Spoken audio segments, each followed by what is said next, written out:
C'est un sommet particulier dont l'ordre du jour est éclipsé par la situation explosive entre Tel Aviv et Téhéran. Rassemblés dans les Rocheuses canadiennes à Kananaskis, les pays du G7 se sont dit engagés pour la paix et exigent une désescalade. Tout cela exprimé d'une curieuse manière. Nous, les dirigeants du G7, affirmons qu'Israël dispose du droit de se défendre. Nous réaffirmons notre soutien à la sécurité d'Israël. Nous affirmons également l'importance de protéger les civils. L'Iran est la principale source d'instabilité et de terreur dans la région. Pas d'appel au cessez-le-feu, juste un soutien revendiqué à l'État hébreu lors de ce rendez-vous qui s'inscrit dans un contexte de chaos.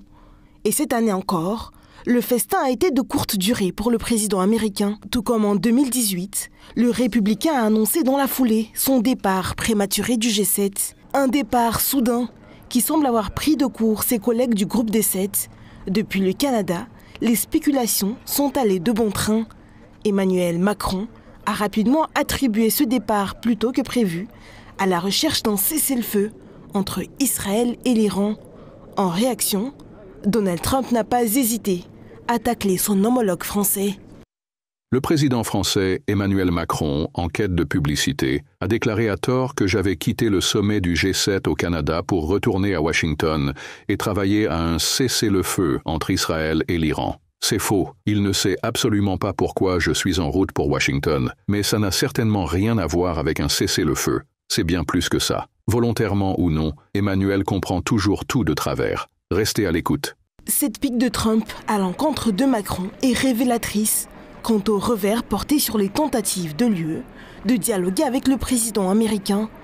Autre sujet sur lequel les dissensions émergent à nouveau, la question ukrainienne. Et alors qu'à peine quelques heures plus tôt, le locataire de la Maison-Blanche déclarait clairement qu'il ne souhaitait pas durcir les sanctions contre la Russie, du côté du président français, le narratif est tout autre. Aujourd'hui, notre conviction, c'est que si nous voulons aller vers la paix, il faut en effet montrer notre résolution ensemble et notre capacité à aller beaucoup plus loin dans les sanctions.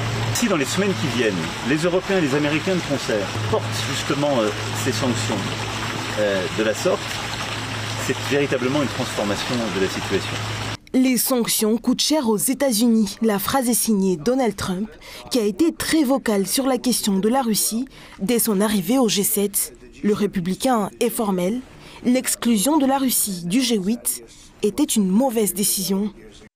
Lors de la réunion du G7, il a été constaté que les sanctions contre la Russie avaient coûté des milliards et constituaient un préjudice auto-infligé. Nous sommes d'accord avec le président Trump. L'exclusion de la Russie du G8 a été une grande erreur à l'époque. Mais notre position est parfaitement connue, à savoir que la Russie ne perçoit plus le G7 comme un format utile, étant donné la part décroissante des pays du G7 dans l'économie mondiale et les tendances qui se manifestent dans ces pays. Bien entendu, si on le compare par exemple à des formats tels que le G20, le G7 semble très pâle et assez inutile. Et alors que les Européens insistent pour isoler la Russie sur la scène géopolitique, la désillusion se confirme à mesure que les divisions se creusent au sein du vieux continent. L'Europe, qui a déjà perdu au moins 1000 milliards d'euros depuis le début de l'année 2025 en raison du rejet du gaz russe, comme le rappelle le directeur général du Fonds russe d'investissement direct, Kirill Dmitriev. Ainsi, à l'instar de Budapest et Bratislava, un autre pays a décidé de favoriser ses intérêts en dépit de la doxa imposée par Bruxelles.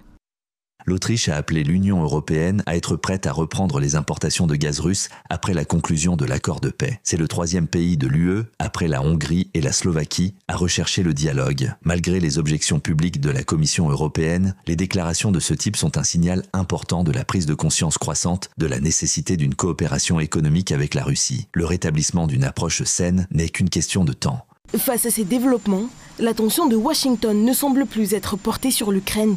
Donald Trump manquera la réunion entre les pays du G7 et le président ukrainien Volodymyr Zelensky, prévue ce 17 juin. L'homme politique ukrainien qui misait sur cette rencontre pour évoquer l'achat d'armes américaines quelques mois après leur échange houleux dans le bureau ovale à Washington, Donald Trump devrait présider une réunion avec son équipe en charge de la sécurité nationale à la Maison-Blanche.